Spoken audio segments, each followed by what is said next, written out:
The MLB All-Star Game is getting closer by the day. We're about a month away now, and I wanted to go through who I think on the Rangers actually has a good chance of making the team. There's one very obvious name. However, we're going to go through a couple, as well as I'm going to show y'all what my ballot is going to be for All-Star voting. I think you can vote every day up to like 5 times a day, but I'm probably just only going to vote once and, see what happens. There's also a lot that can change in a month. If some guy goes on an absolute tear for the next month, he might find himself in the All-Star game. So without any further ado, let's get right into it. And of course, the first name we're going to be talking about here is none other than Adolis Garcia. Get his name to pop up here. Not much needs to be said about this man right now. Pretty clear Rookie of the Year candidate as far as I'm concerned. And let's take a look at the numbers though, just so y'all can see. 16 home runs, which is second in Major League Baseball. 41 driven in, 7 stolen bases, hitting a solid 283, 318 on base, and that OPS of 885. And spoiler alert, I have him on my ballot, just so y'all know. I think he deserves a spot this year, not only on performance, but also due to the fact that guys like Buxton and Trout got injured very early on, which opened the door for some other guys, and we're going to go over that here in a second. So not much needs to be said about Garcia. Look at this right here. Last 30 games, he's hitting 314. He's in a bit of a slide right now, but still putting up the power numbers. So that is very clearly, I think, a player that should at least make the All-Star game, maybe not as a starter, because as we all know, every team gets one player regardless of how good or bad they are. And since the All-Star game is largely a popularity contest these days, there is a chance that he may not make it, being a new name. But once again, get into that in a bit. The next name that I think could make the All-Star team, definitely not as a starter, but Isaiah Kiner-Falefa.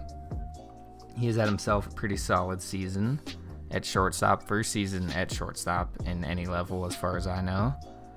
Hitting 283, 320 on base, 728 slugging. I mean, he's never been a power hitter, extra base guy, but 65 hits leads the team by a pretty good margin this year. So he's been putting it into play, and it's, the results are showing. 10 stolen bases as well, number to look out for there. So I don't think he could be a starter this year. However, he is having probably the best season of his career. Let's see here. 2018, 434.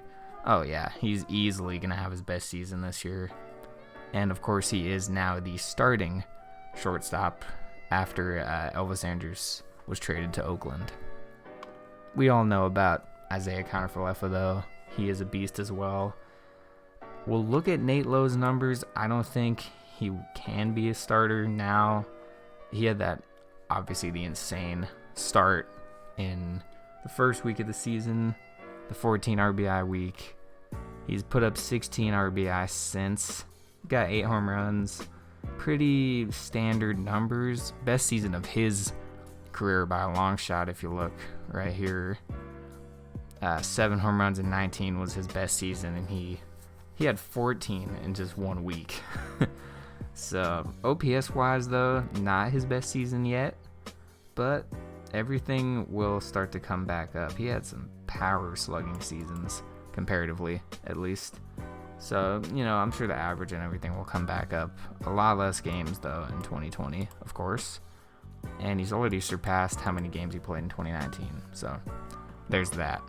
He could maybe, but moving on. I don't think any of the catchers could make it this year. I know. I'm sorry, guys. I don't think y'all got it this year. And also, Salvador Perez is having a monster year, which we'll get into that as well. And count how many times I've said that phrase already. So next, none other than Ian Kennedy. He has been the lights-out closer for this team this year. However, he hasn't had many chances lately. But 20 games, 1.77 ERA, 11 saves. I'm pretty sure he's 11 for 11. I don't think he's had any save opportunities since his last one. And 20 innings, 24 strikeouts, sub 1 whip. All pretty good stuff. I mean, he's been very, very solid for them all year. So, a little bit of the walks recently.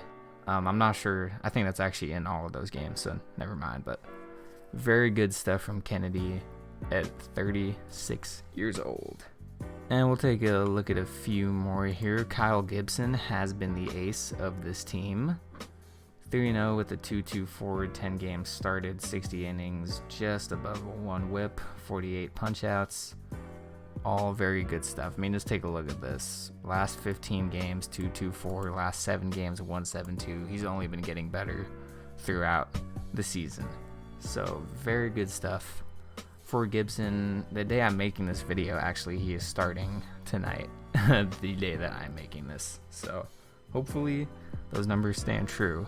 That is really about it for the Rangers, in my opinion. I'm sure there's plenty of guys on here who are deserving just based on their work ethic, but as I mentioned before, the All-Star Game is a popularity contest, so these are the guys I believe can at least make it as a reserve, if not a starter. Moving on though to my ballot, you can see the faces down here already, but we'll get into the names and the stats. So Colorado this year, and I guess it's in phase 2. Okay, you vote for people to advance, and then you vote for who's going to start, so I didn't even notice that. But I had it filtered by OPS because that's really one of the most relevant stats in 2021.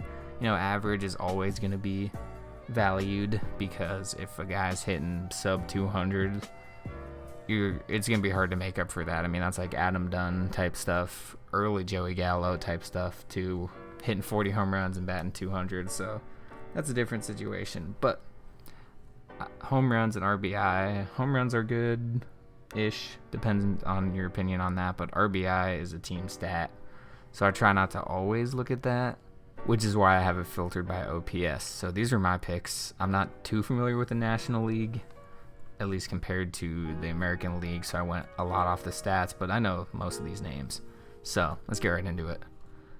At first base, I got Vladdy Jr. I mean, a lot of these guys just speak for themselves. Just look at the numbers. And then Max Muncy at first. I was going between, I think, what's his name? Yeah, Hoskins and him. But he has a far better OPS with about the same numbers. So, like I was saying, that is my big indicator there. And Rizzo's not doing bad. You know, you got some guys that are all really doing solid. But I got to go with Muncy. Second base, which I didn't realize he was a second baseman this year, but Marcus Semien.